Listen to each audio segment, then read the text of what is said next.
राजस्थान की सियासत में भजनलाल सरकार की मुश्किलें बढ़ने वाली हैं, ऐसा राजनीतिक विश्लेषकों का मानना है। उसके पीछे का मूल कारण है पायलट और गहलोत का एक साथ आना। जी हां, 11 जून को हम सभी ने देखा कि राजेश पायलट की 25वीं पुण्यतिथि के मौके पर दौसा में आयोजित कार्यक्रम में सचिन पायलट और अशोक गहलोत गर्मजोशी से मुलाकात किए, जहां पर मुलाकात के बाद सचिन पायलट और अशोक गहलोत ने एक दूसरे के प्रति जो बातें रखी वह सुनने वाली थी। क्योंकि जहां पर एक तरफ ये अंदाज़ा लगाया जा रहा था कि पायलट और गहलोत में अभी भी तकरार है, इन्हीं तकरार की खबरों के बीच बड़ा बयान सामने आता है सचिन पायलट और अशोक गहलोत का।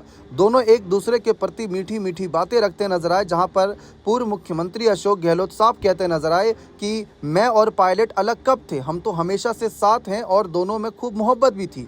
ये तो मीडिया में चलता रहता है, अनबन की खबरें हैं। यानी कि पायलट के साथ दुश्मनी पर या फिर कहीं ना कहीं जो उनके खिलाफ मतभेद की बात थी या फिर दूरी की बात थी, उसको नकार दिया।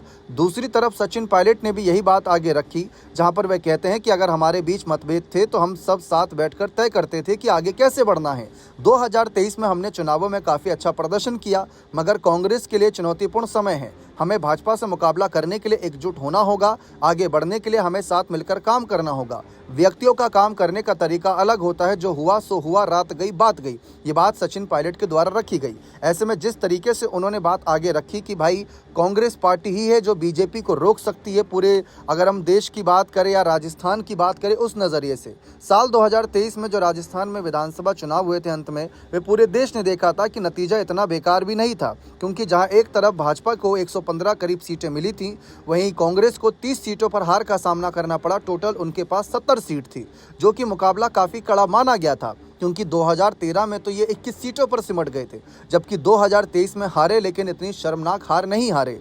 अगर वहीं हम भाजपा की बात करें तो भारतीय जनता पार्टी साल 2018 के बाद जब गहलोत की सरकार बनी थी, तो ये किसी से नहीं छुपा था कि वो अपनी सरकार बनाने के लिए पाला बदल की कहीं ना कहीं जुगत में लगी रहती थी। उस समय भाजपा के पास 73 विधायक थे, जबकि कांग्रेस के पास 100 विधायक थे, तो कोशिश में जुटे रहते थे किसी तरीके से पाला बदल करवा के कोई बड़ा खेल कर दिया जाए। एक समय पर लग रहा था कि 18-19 विधायकों के साथ मिलकर पायलट बीजेपी की ताकत को बढ़ा सकते हैं, लेकिन वो कहीं ना कहीं संख्या बल काफ़ी नहीं था, क्योंकि जिस तरीके से अशोक गहलोत ने भी अपने समर्थन में कुछ अन्य विधायकों को जोड़ लिया था, वो सब ने देखा था। क्योंकि बहुजन समाज पार्टी के 6 विधायक साथ दे गए थे, तो वहां पर गहलोत अपनी सरकार बचा ले गए। लेकिन अब बात आती है, गहलोत पायलट क्या सचमुच एक साथ आ गए हैं? क्या दोनों में दूरियां मिट गई हैं? क्या दोनों ने हाथ मिलाए तो क्या दिल भी मिल गए? अगर ऐसा है, क्या इनके बीच अगर एक मत हो गया है, यानी कि एक साथ आ गए हैं, तो इनका अगला टारगेट भजनलाल की सरकार होगी। किसी तरीके से सरकार को हटाने के और अपनी सरकार बनाने के बारे में जरूर विचार करेंगे।